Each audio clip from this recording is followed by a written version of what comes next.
Hello student, आज का अपना टॉपिक है class 12th subject account part 1। आज के टॉपिक में हम बात करने वाले हैं चैप्टर नंबर 5। ध्यान से सुनिएगा, चैप्टर नंबर 5 क्या नाम है? साझेदार का प्रवेश। ये इस चैप्टर का तीसरे नंबर का वीडियो है, जिसमें हमने पहले नंबर के वीडियो में खाते के बारे में हमने क्या जानकारी विस्तार पूर्वक चर्चा किया था। आज हम चैप्टर नंबर 5 में कौन सा क्वेश्चन नंबर 11, ध्यान से सुनिएगा, कौन सा क्वेश्चन नंबर 11, पेज नंबर आप निकाल लीजिएगा, पेज नंबर 210। अब ध्यान से सुनिएगा, प्लीज़ ध्यान से टॉपिक को ध्यान से रिवीजन करिएगा। क्या नाम लिखा हुआ है? प्रेरणा और पीयूष पूंजी के प्रमाण में, ध्यान से सुनिएगा, पूंजी के प्रमाण में लाभानी बांटने वाले साझेदार हैं। इसका तात्पर्य ये हुआ कि इनका जो पुराना प्रमाण है वो किस पर आधार रखता है? तो आधार आपका पूंजी पर। क्या करना है आपको? पूंजी पर से इनका क्या निकालना? आपको पुराना प्रमाण निकालना है। तो ध्यान से सुनिएगा, पहले हम बात करते हैं प्रेरणा की। ध्यान से बात करके, प्रेरणा की पूंजी हमको कितनी दी है? तो प्रेरणा की पूंजी दी है आपको प्रेरणा की पूंजी कितनी दी है आपको? 50,000। और दूसरा क्या नाम है? पीयूष। और पीयूष की पूंजी हमें कितना दिया हुआ? 1,50,000। अब हम क्या करेंगे? ध्यान से सुनिएगा, पूंजी के प्रमाण पर से हमें क्या निकालना है? हमें निकालना है लाभानी का प्रमाण। तो सबसे पहले हम पहला काम क्या करेंगे कि पहले हम जीरो कितना कॉमन आया, तो ध्यान से सुनिएगा, पहले 3 जीरो, इसमें से 3 जीरो से 3 जीरो यहाँ पे क्या हो गए भाई? कट गए। अब कितना बचा? 50 और 150। अभी भी एक एक जीरो क्या हो रहा है आपका? कॉमन आ रहा था। एक से एक जीरो हमने क्या कर दिया? काट दिया। तो आपका प्रमाण कितना बचा? आपका प्रमाण आया 5:15, जिसको हम क्या कर सकते हैं? थोड़ा सा छोटा करेंगे तो क्या? 5 एक कम 5 और 5 तिहाई 15। ध्यान से सुनिएगा, लाभानी प्रमाण इस सम्स का क्या सबसे मेन टॉपिक है। किसमें से निकालना? तो हमें निकालना है पूंजी पर से। पूंजी कितना दिया है आपको? प्रेरणा की 50,000। पीयूष की कितना दिया आपको? 1,50,000। अब हम इसमें जीरो कॉमन निकालेंगे। फिर से ध्यान सुनिएगा, 3 जीरो से 3 जीरो कट गए, फिर एक जीरो से एक जीरो, तो आपका कॉमन क्या? 5 और 15, मतलब 5 एक कम 5 और 5 तिहाई 15। तो आपको इसमें पुराना प्रमाण कितना मिल गया? पुराना प्रमाण आपको मिला है 1:3। ध्यान से सुनिएगा, अब हम बात करते हैं पक्की तलपट के नीचे की इन्फॉर्मेशन हम पढ़ते हैं। क्या बताया गया है? तारीख 31/3/2016 के दिन पौने को कितने 1/5 भाग से हमने क्या किया? इस शर्त पे हमने प्रवेश दिया। ध्यान से सुनिएगा, प्रवेश शब्द, इससे पता चलता है कि ये कौन सा? ये आपका चैप्टर नंबर 5 का सम से। नया भागीदार के नाम क्या? नए साझेदार का नाम है आपका पौनी। क्या नाम है? पौनी। तो प्रेरणा, पीयूष और पौनी हो गए। अब आगे हम समायोजन टिक करते हैं। समायोजन के बारे में क्या? तो आपको क्या लिखा है स्टॉक पर? तो स्टॉक पर हमने क्या कर लिया? हमने टिक कर लिया। इसके बाद क्या लिखा है? यंत्र। तो हमने किस पे टिक किया? यंत्र पे टिक किया। इसके बाद क्या लिखा आपको? देनदार। तो हमने देनदार पे भी हमने क्या कर दिया? टिक किया। इसके बाद क्या लिखा आपको? लेनदार। तो हमने क्या किया? लेनदार पे हमने टिक कर दिया। इसके बाद क्या लिखा आपको? मकान। ध्यान से सुनिएगा, फिर हमने क्या कर दिया? मकान पे टिक कर दिया। इसके बाद क्या लिखा आपको? फर्नीचर। फिर हमने क्या कर दिया? फर्नीचर पर टिक कर दिया। इस प्रकार समायोजन टिक करने का अर्थात ये कि ये सभी के अमाउंट कहाँ लिखेंगे? हम अंदर की तरफ लिखेंगे। और एक सबसे मेन टॉपिक ध्यान से सुनिएगा, ध्यान से, आपको जो छठा समायोजन क्या दिया है कि 400 मजदूरी चुकाना बाकी है। तो एक्चुअली 400 हमारी प्रिंटिंग मिस्टेक है, तो 400 के बदले हम कितना लिखेंगे? 460। ध्यान से सुनिएगा, कितनी अमाउंट आएगी? 460। अब ध्यान से, अब हमें खाते कितने बना रहे हैं? तो पूरा ध्यान से सुनिएगा, हमने पुराना प्रमाण 1:3 हमने निकाला है। और सभी चीज़ें जो भी हम बांटेंगे कौन से प्रमाण में? तो पुराने प्रमाण हम क्या करेंगे? इसको बांटेंगे। अब ध्यान से, हमने यहाँ पे कुछ खाते मैंने बना लिए। ध्यान से सुनिएगा, पहला खाता आपका पुनः मूल्यांकन खाता है, दूसरा साझेदारों का पूंजी खाता है, तीसरा आपका रोकड़ ऑब्लिक बैंक खाता और चौथा आपकी पक्के तल पर। और क्वेश्चन फिर से मैं बता रहा हूँ, क्वेश्चन नंबर कौन सा आपका 11 है। और पुराना प्रमाण अभी हमने कितना निकाला था, पुराना प्रमाण में 1 अनुपात है कितने निकाला है, 3 निकाला। क्यों यहाँ पर लिख रहा हूँ मैं, क्योंकि भाई सभी चीज़ें हमें क्या करना है, पुराने प्रमाण में क्या करना है, वितरण करना है। और सम्स का सबसे मेन टॉपिक है कि आपको जो जर्नल एंट्री, जर्नल मतलब सामान्य एंट्री अगर हम करेंगे तो मिनिमम आपको 3.5-4 मार्क आपको कम से कम इतना मिल जाएगा। और इसके लिए हमें क्या करना पड़ेगा, इसके लिए हमें सबसे पहले नंबर के वीडियो में खाते कौन सी एंट्री कौन से खाते में होती है, इस प्रकार की सभी जानकारी आपको क्या करना पड़ेगा, याद करना पड़ेगा। अब ध्यान से आप लोग भी खाते बना लीजिएगा, ध्यान से नोटबुक में कैलसी और किताब आपके सामने होना चाहिए। चलिए ध्यान से सुनिएगा, सबसे पहले हम पूंजी दायित्व पक्ष की हम बात करते हैं तो हमें क्या लिखा है, पूंजी खाता। और पूंजी खाते में किसकी पूंजी, प्रेरणा और पीयूष की पूंजी दी है। तो यह हमेशा पूंजी कहाँ आता है, तो पूंजी आपको याद होना चाहिए, साझेदार के पूंजी खाते के जमा पक्ष में हम क्या लिखेंगे, शेष आगे लाए, शेष आगे लाए। और प्रेरणा की पूंजी कितनी दी है आपको, 50,000 दिया है। और पीयूष की पूंजी कितना दिया है आपको, 1,50,000। और पौनी में हम क्या करेंगे, डेस कर देंगे। अब इसके बाद दूसरा नाम क्या लिखा है, ध्यान से, अनामत फंड। और अनामत फंड क्या किया, अनामत फंड वितरित किया जाता है, बांटा जाता है कहाँ पर, पूंजी खाते के जमा पक्ष में। तो यहाँ हम लिखेंगे अनामत फंड खाता। अब ध्यान से, अभी मैंने आपको कहा था सभी चीज़ें कौन से प्रमाण में, पुराने प्रमाण में। और पुराना प्रमाण कितना दिया हमें, 1:3। तो ध्यान से कैलसी में टाइपिंग करेंगे 30,000, ध्यान से 30,000 गुणे 1/4। तो कितनी अमाउंट आ गई आपके, 7,500। फिर से ध्यान से सुनिएगा, हमने क्या किया भाई, 30,000 गुणे कितना लेना है आपको, गुणे लेना है आपको 3 लेना, गुणे कितना लेना है 3। और बटे में कितना करेंगे हम 4 करेंगे। तो आपका दूसरी अमाउंट कितनी आ गई, 22,500। प्लीज़ आप कैलसी चलाइएगा, आपको पता चले अमाउंट कहाँ से आ रही है। अब दूसरी हम बात करते हैं, आगे क्या लिखा है आपको, लेनदार। और लेनदार का भी वितरण किया जाता नहीं है, कहाँ पर है, तो पूंजी दायित्व के पक्ष में। तो हम भी क्या करेंगे, पूंजी दायित्व के पक्ष में लेकिन ध्यान से हमने टिक किया है। तो अमाउंट कहाँ आएगी, अमाउंट आपकी अंदर की तरफ, कितनी अमाउंट आएगी आपकी, 40,000। ध्यान से सुनिएगा, 40,000 ध्यान से कहाँ आएगा, अंदर की तरफ आपकी एंट्रीज में लिखा जाएगा। दूसरी बात अब क्या लिखा है, खर्च चुकाना बाकी। खर्च चुकाना बाकी दायित्व में जो जहाँ है उससे वहीं रखना है। तो यहाँ पे हम क्या लिखेंगे, हम लिखेंगे खर्च चुकाना बाकी। कितनी अमाउंट लिखी है आपको, लिखा है 1,500। इस प्रकार हमने दायित्व पक्ष की हमने सामान्य एंट्री, जनरल एंट्री हमने कर दी। अब इसके बाद हम बात करते हैं संपत्ति लेना के पक्ष में, ध्यान से सुनिएगा, ध्यान से। संपत्ति लेना के पक्ष की हम बात करते हैं तो हमें सबसे पहले क्या लिखा है, मकान। तो हम संपत्ति लेना में जाएंगे, हम क्या लिखेंगे, मकान। लेकिन रकम कहाँ आएगी, रकम अंदर की तरफ। कितनी रकम लिखी है, 90,000। कितना आएगा, 90,000। इसके बाद क्या लिखा है आपको, फर्नीचर। और फर्नीचर की अमाउंट कितनी दी है, 17,500। ये भी आपकी संपत्ति में आएगा, लेकिन रकम कहाँ लिखेंगे, अंदर की तरफ लिखेंगे, 17,500। इसके बाद क्या लिखेंगे हम, यंत्र। यंत्र की अमाउंट कितनी आएगी, 1,07,500। आप यदि नोटबुक में करें तो मिनिमम आप हर एक के नीचे आप 2-2 लाइन का क्या कर दीजिएगा, आप गैप कर दीजिएगा, ध्यान से। इसके बाद हम क्या बात करते हैं, इसके बाद लिखा आपका स्टॉक। क्या लिखा है आपका, स्टॉक। इसकी अमाउंट कितनी दी है, तो इसकी अमाउंट भी आपको दी है 17,500। ये भी कहाँ आएगा, अंदर की तरफ। क्यों अंदर की तरफ, क्योंकि हमने समायोजन हमने टिक किया है। इसके बाद क्या लिखा आपको, देनदार। अब देनदार की अमाउंट कितनी दी है, देनदार की अमाउंट आपको दी है 30,000। ये भी कहाँ आएगा, आपकी अंदर की तरफ आएगा। इसके बाद रोकड़ ऑब्लिक बैंक, ध्यान से सुनिएगा, ये खाता बहुत इंपॉर्टेंट है। अगर आपको रोकड़ ऑब्लिक बैंक करके अगर आपको नाम दिया है तो इसकी हमेशा हमेशा ध्यान सुनिएगा, हमेशा एंट्री रोकड़ ऑब्लिक बैंक खाते के उधार पक्ष में लिखेंगे, शेष आगे लाए। हमेशा ध्यान सुनिएगा, हर एक सम से हमेशा। तो कितनी रकम दी आपको, 82 50। कितनी रकम दी? 8,250। ये एंट्री हमने कहाँ से लिखा? तो ध्यान से देखिएगा, ये रहा, ये ध्यान से राउंड कर दे रहा हूँ मैं, ध्यान सुनिएगा। इसकी हमेशा एंट्री कहाँ पर? रोकड़ खाते के उधार पक्ष में शेष आगे ला। रकम कितना? 8,250। अब इसके बाद क्या लिखा? आय मिलनी बाकी। रकम कितना दिया है? 750। तो संपत्ति में तो हम भी संपत्ति में ही लिखेंगे। क्या लिखेंगे? आय मिलनी बाकी। कितनी रकम दी है? 750।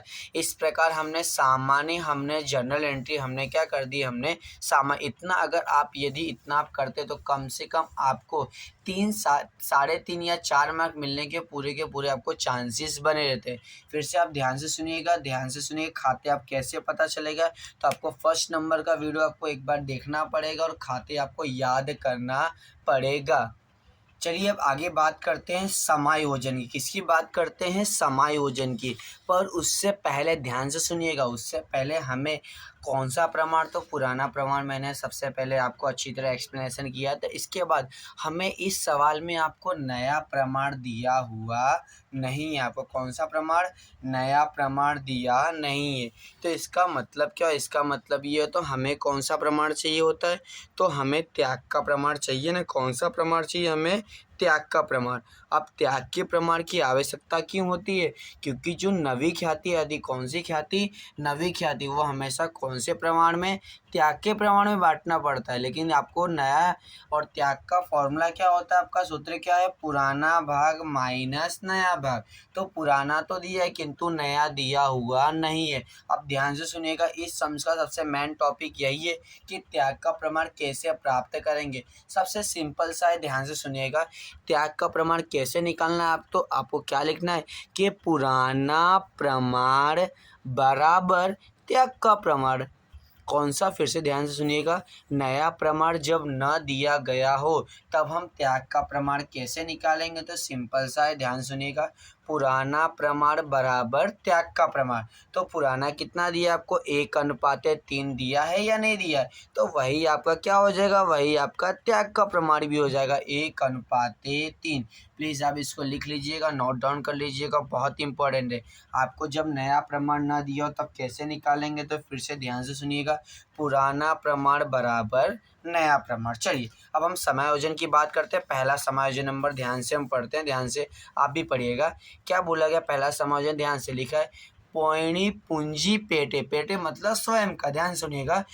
पॉइणी पूंजी पेटे 62,500 और अपने भाग की ख्याति 24,000 रोकड़ लाई। ख्याति की रकम में से 60% रकम पुराने साझेदार तुरंत निकाल लेंगे। तो एक ही समायोजन में इसमें 3 टॉपिक क्या हो गए आपके ऐड हैं। तो सबसे पहले हम बात करते हैं पहला टॉपिक कि पॉइणी पूंजी पेटे कितना ला रही है? 62,500। जब भी कोई नए भागीदार अगर कोई पूंजी लेकर आए तो उसकी एंट्री हमें कहाँ करनी है? उसकी एंट्री हमें हमेशा पूंजी खाते के जमा पक्ष में क्या लिखेंगे? रोकड़ खाता। ध्यान से सुनिएगा, क्या लिखेंगे? रोकड़ खाता। और कौन लेकर आया? ध्यान से, कौन लेकर आया? तो पौनी कितना ला रहा है? 62,500 ला रही है। तो ये दोनों में क्या करेंगे? डैश करेंगे और पौने में कितना लिखेंगे? 62,500। कितना लिखेंगे? 62,500। अब ये रोकड़ की नाम की एंट्री हमने कहा जमा पक्ष में की ना, तो इसकी दूसरी एंट्री कहाँ आएगी? इसकी दूसरी एंट्री हमेशा रोकड़ खाते के कहाँ पर? रोकड़ खाते के उधार पक्ष में। कहाँ पर? रोकड़ खाते के उधार पक्ष में। क्या लिखेंगे? पौनी की पूंजी खाता। ध्यान से सुनिएगा, पौनी की पूंजी खाता और रकम कितना आएगा? 62,500। इस प्रकार हम क्या करेंगे? इस समायोजन की 2 एंट्री किया जाएगा। किसका? फिर से ध्यान से सुनिएगा, पौनी पूंजी पेटे 62,500। तो सबसे पहली एंट्री पूंजी खाते के जमा पक्ष में रोकड़ खाता लिखेंगे और रकम किस में लिखेंगे? पौनी में। और इसकी दूसरी एंट्री हमेशा कहाँ आएगी? अभी रोकड़ की नाम की एंट्री जमा में है ना, तो इसकी रोकड़ खाते में अपोजिट जमा है, तो कहाँ जाना है आपको? उधार में। और क्या लिखेंगे? पौनी की पूंजी खाता, रकम कितना आएगा? 62,500। अब आगे का समायोजन ध्यान से पढ़िएगा प्लीज़, ध्यान से। अब आगे क्या लिखा हुआ है, अपने भाग की ख्याति कितना 24,000 रोकड़ लाई है। कितना 24,000 रोकड़। तो जब भी ख्याति यदि रोकड़ में आवे तब आपको एक शब्द का यूज करना है। ध्यान से क्या करना है आपको, ख्याति का प्रीमियम खाता। कौन सा, ख्याति का प्रीमियम खाता। और ये ख्याति कौन सी ख्याति, तो ये ख्याति आपकी नवी ख्याति होती है। कौन सी ख्याति होती है, नवी ख्याति। और नवी ख्याति हमेशा कौन से प्रमाण में, तो हमेशा त्याग के प्रमाण में क्या किया जाएगा, वितरित किया जाएगा। तो त्याग का प्रमाण हमारा कितना मिला था, 1:3।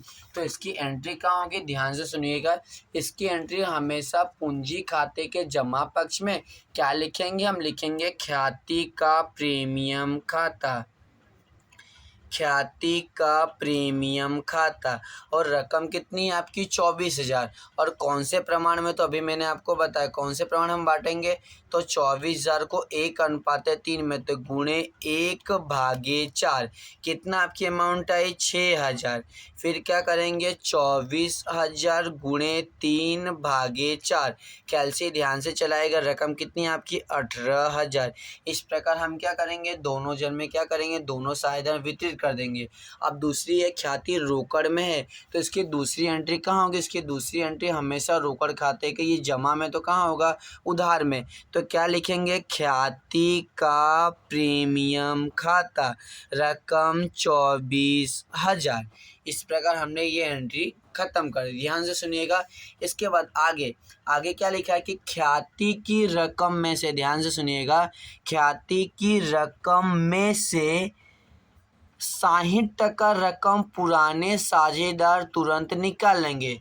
तो जब भी कोई भी साझेदार कुछ भी ले जाए तो हमेशा कहाँ लिखना है, तो हमेशा पूंजी खाते के उधार पक्ष में। और वो क्या ले जा रहे थे, वे ख्याति की रकम ले जा रहे। तो इसका आधा रकम अभी ख्याति किस में थी, ख्याति रोकड़ में थी ना भाई, किस में थी, रोकड़ में। तो इसके लिए आपको उधार में एक शब्द क्या यूज करने का, बैंक खाता। कौन सा शब्द यूज करना है, बैंक खाता। और कोष्टक में क्या लिखना है आपको, ख्याति की। पता चले कि एक्चुअली पैसा आया कहाँ से।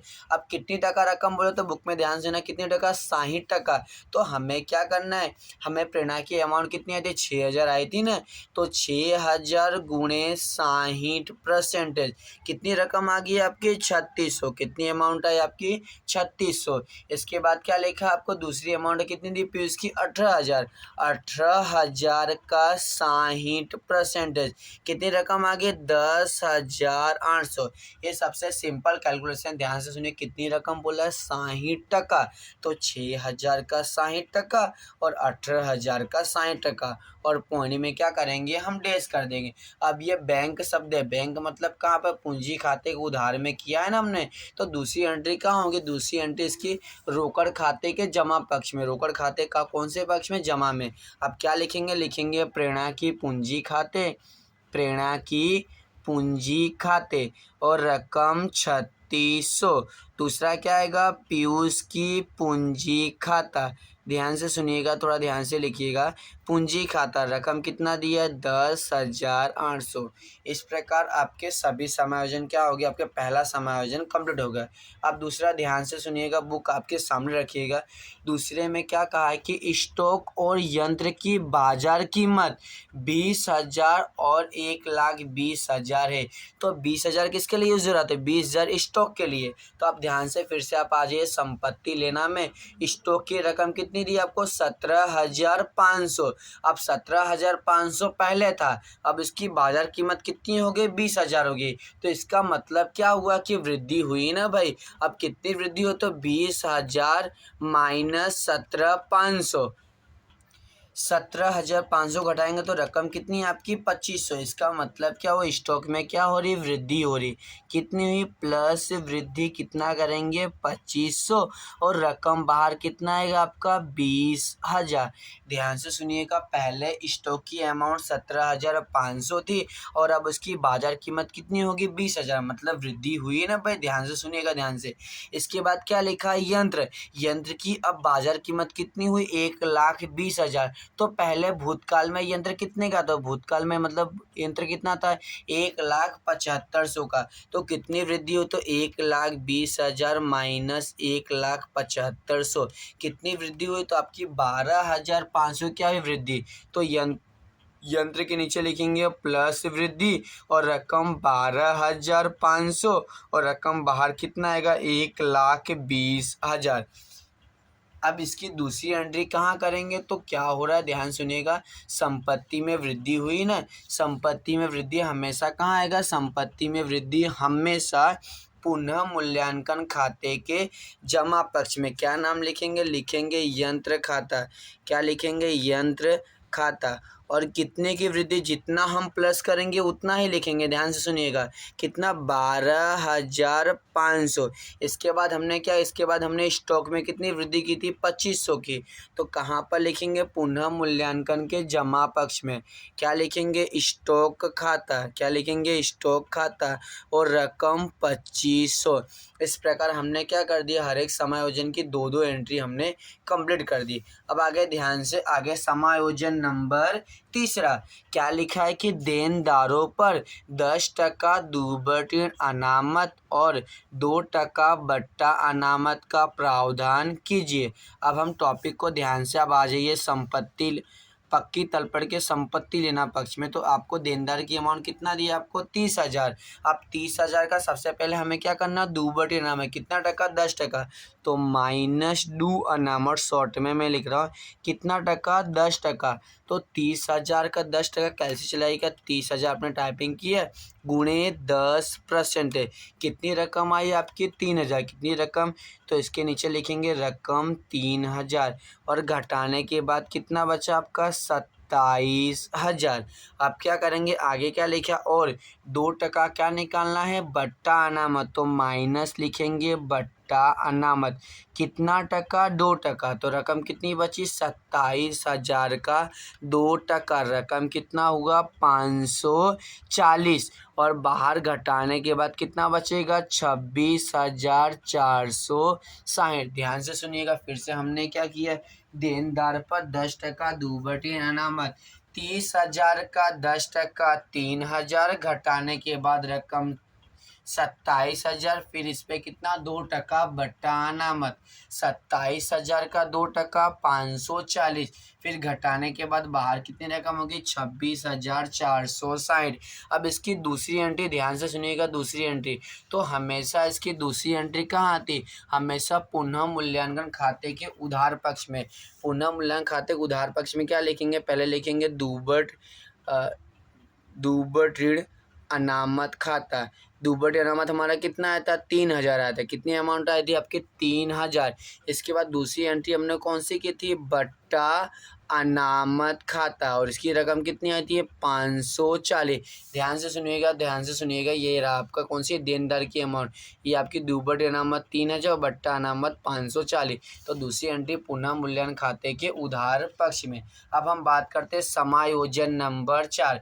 ध्यान से सुनिएगा, समायोजन नंबर 4 में क्या लिखा है आपको कि लेनदार को 30,000 चुकाने पड़ेंगे। तो लेनदार का एक्चुअली कितनी अमाउंट, लेनदार की अमाउंट आपको दी हुई है 40,000। तो 40,000 में से अब हम लेनदार को कितना चुकाएंगे, अब हम सिर्फ 30,000 चुकाएंगे। तो हमने कितना नहीं चुकाया है, तो हमने 10,000 चुकाए नहीं। तो माइनस क्या करेंगे, माइनस लिखेंगे कमी। कितना लिखेंगे, 10,000 और बाहर कितना आएगा, 30,000।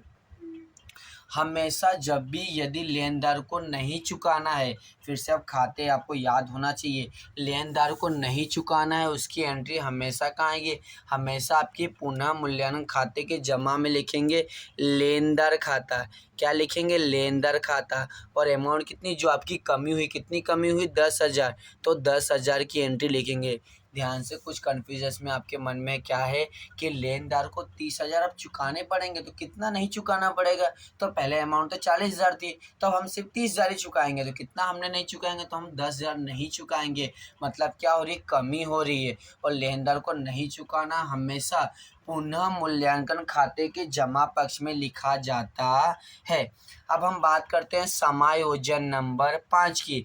मकान की कीमत में 15% और फर्नीचर की कीमत में 20% की वृद्धि कीजिए। वृद्धि मतलब क्या करना है, बढ़ाना है। तो फिर से अब संपत्ति लेना में आ जाइएगा। मकान की कीमत कितनी थी, मकान की कीमत आपको 90,000। तो प्लस क्या लिखेंगे, प्लस लिखेंगे वृद्धि। और मकान में कितना कितना लिखा है, मकान में 15% है, तो कोष्टक में आप 15% लिख दीजिएगा। अब कैलसी में ध्यान से 90,000 आप टाइपिंग कीजिए, गुणे कितना करेंगे, गुणे 15% है, कितनी रकम आई 13,500। वृद्धि का मतलब क्या करना है, आपको जोड़ना है, और जोड़ने के बाद बाहर रकम कितनी होगी 1,35,100।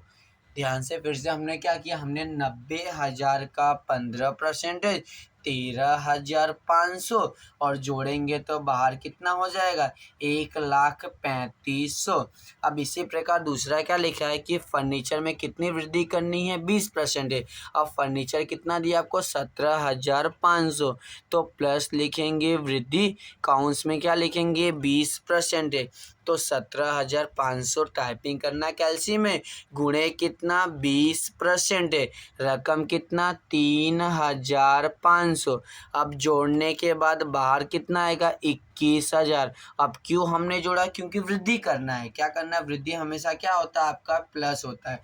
अब इसकी दूसरी एंट्री कहाँ की जाएगी, तो हमेशा संपत्ति में वृद्धि कहाँ पर, संपत्ति में वृद्धि हमेशा पुनः मूल्यांकन खाते के जमा पक्ष में, कहाँ पर, पुनः मूल्यांकन खाते के जमा पक्ष में। हम क्या लिखेंगे, हम लिखेंगे पहले मकान खाता, क्या लिखेंगे, मकान खाता, रकम कितना 13,500।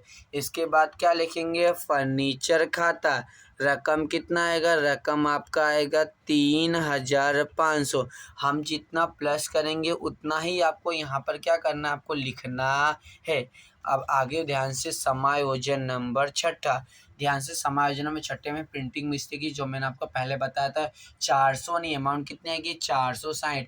तो क्या लिखा हुआ है 460 मजदूरी के चुकाना बाकी है, जो बही में लिखा नहीं है। चुकाना बाकी, इसका मतलब क्या, हमारा दायित्व हो रहा है, तो इसकी पहली एंट्री कहाँ आएंगी, पहली एंट्री पूंजी दायित्व के पक्ष में, कहीं पे भी हम क्या लिखेंगे, चुकाना बाकी मजदूरी, क्या लिखेंगे, चुकाना बाकी मजदूरी, अमाउंट 460। और दूसरी एंट्री हमेशा पुनः मूल्यांकन खाते के उधार पक्ष में, क्या लिखेंगे, चुकाना बाकी मजदूरी, चुकाना बाकी मजदूरी खाता, रकम 460।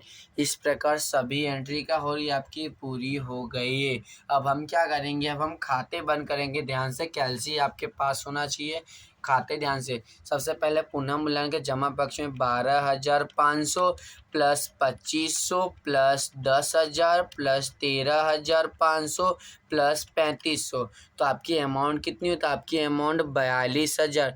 तो जमा में हमने कितना लिखा 42,000, और यही हम क्या करेंगे उधार में भी लिखेंगे 42,000। अब इसमें से उधार पक्ष की रकम घटाएंगे 3,000 माइनस फिर 540 माइनस 460, तो आपकी अमाउंट कितनी बची है, आपकी अमाउंट बची है 38,000। जब भी यदि उधार में रकम बचे तो हमें क्या मिलता, हमें मिलता है लाभ। और ये सभी चीज़ें कौन से प्रमाण में, तो पुराने प्रमाण में। पुराना प्रमाण कितना दिया 1:3। किसे किसे बांटना है, तो प्रेरणा और पीयूष, प्रेरणा और पीयूष को। तो क्या करेंगे 38,000 गुणे, पहले एक है ना तो गुणे 1 और बटे में 4, दोनों का टोटल कितना होगा 4, तो रकम कितनी आई 9,500। फिर से टाइपिंग करेंगे 38,000 गुणे 3/4, दूसरी अमाउंट आपकी 28,500। इस प्रकार पुनः मूल्यांकन खाता क्या हो गया आपका, बंद हो गया।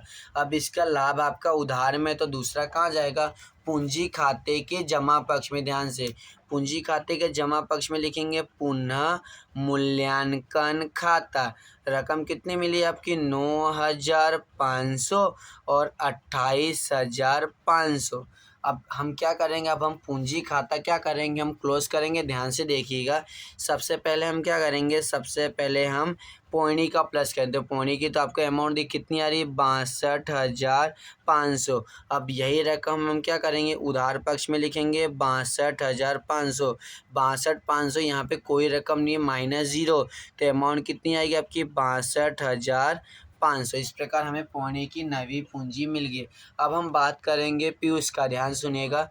पीयूष की अमाउंट कितनी दी आपको 1,50,000, कैलसी ध्यान चलाइएगा, प्लस 22,500 प्लस 18,000 प्लस 28,500।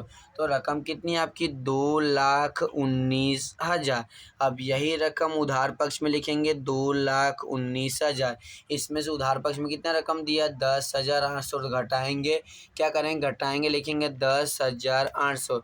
तो आपकी रकम कितनी आ रही है 2,08,200। इस प्रकार पीयूष की नवी पूंजी आपको मिल गई। अब हम क्या करेंगे, प्रेरणा का क्या करेंगे, प्लस करेंगे 50,000, 7,500, 6,000, 9,500। तो रकम कितनी आई आपको 73,000। कितनी रकम आई आपकी 73,000। अब यही हम क्या करेंगे, उधार पक्ष में लिखेंगे 73,000 और घटाएंगे 3,600। तो रकम कितना आ रहा है भाई 69,400, मतलब 69,400। और यहाँ पे क्या लिखेंगे, शेष आगे ले गए। अब इसके बाद कौन सा खाता, तीसरा खाता हम क्लोज करेंगे, रोकड़ ऑब्लिक बैंक खाता। ध्यान सुनिएगा, रोकड़ ऑब्लिक बैंक खाता। सबसे पहले हम उधार पक्ष का प्लस करते, ध्यान से कैलसी चलाइएगा। कितनी रकम दी है 82,50 प्लस 62,500 प्लस क्या करेंगे प्लस 24,000। 2 मिनट ध्यान सुनिएगा फिर से, 82,50 प्लस 62,500 प्लस 24,000। तो रकम कितना आपका 94,750, मतलब 94,750। अब यही रकम हम क्या करेंगे, जमा पक्ष में लिखेंगे 94,750, फिर घटाएंगे 3,600, फिर घटाएंगे 10,800। तो रकम कितनी बची 80,350। तो यहाँ पर क्या लिखेंगे, शेष आगे ले गए। क्या लिखेंगे, शेष आगे ले गए। अब ये अमाउंट कहाँ जाएगा, तो ये अमाउंट हमेशा इसके नीचे संपत्ति लेना में जहाँ भी जगह हो तो वहाँ पे क्या लिखेंगे, हम लिखेंगे रोकड़। क्या लिखेंगे, रोकड़, और आंसर लिखेंगे 80,350। हमेशा ध्यान सुनिएगा, इसकी अमाउंट कहाँ जाएगी, तो इसकी अमाउंट हमेशा संपत्ति लेना में आपको जहाँ पे भी जगह है नाम रोकड़ लिखिए, हम लिख देंगे। इसके बाद हम बात करते हैं जो आपके पूंजी खाते में तीनों की पूंजी मिली है, ये कहाँ लिखा जाता है, तो ये आपको हमेशा कौन से में, तो हमेशा पक्की तलपट के पूंजी दायित्व के पक्ष में सबसे ऊपर लिखेंगे पूंजी, और क्या लिखेंगे प्रेरणा, फिर क्या लिखेंगे पीयूष, फिर क्या लिखेंगे पानी। तो प्रेरणा की पूंजी कितनी है 69,400, पीयूष की कितनी है 2,08,200 और पानी की कितनी है 62,500। इस प्रकार तीनों की पूंजी यहाँ पर लिखा जाएगा। और रकम ध्यान सुनिएगा, रोकड़ की रकम सीधा कहाँ पर, अमाउंट सीधा हम यहाँ पर संपत्ति लेना में हम लिखेंगे। अब हम क्या करेंगे, हम खाता क्लोज करते हैं। तो 69,400 प्लस 2,08,200 प्लस 62,500। तो रकम बाहर कितनी है 3,40,100। अब क्या करेंगे, अब हम दोनों पक्ष का क्या करेंगे, टोटल करेंगे। यदि दोनों इक्वल आए तो सही, अगर ना आए तो आपका क्या हो जाएगा, आंसर गलत हो जाएगा। तो हम प्लस करते हैं, प्लस 460 प्लस 30,000 प्लस 1,500। तो आपका आंसर कितना है 3,72,60। अब यही आपका संपत्ति पक्ष में आना चाहिए।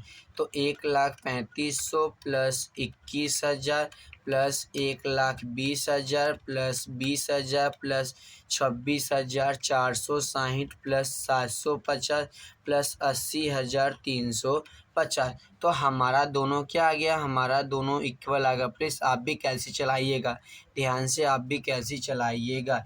इस प्रकार हमने क्या कर दिया, हमने क्वेश्चन नंबर 11 पूरा का पूरा सॉल्यूशन आपको मैंने अच्छी तरह बताया। यदि कोई डाउट हो रह गया तो आप प्लीज़ कमेंट करिएगा, उसका सॉल्यूशन आपको बताया जाएगा। और अगर आपको चैप्टर 5 में कोई भी सम्स यदि आपको हार्ड मतलब कठिन लग रहे हैं तो आप कमेंट करिएगा, वो आपको सॉल्व कराया जाएगा। Thank you.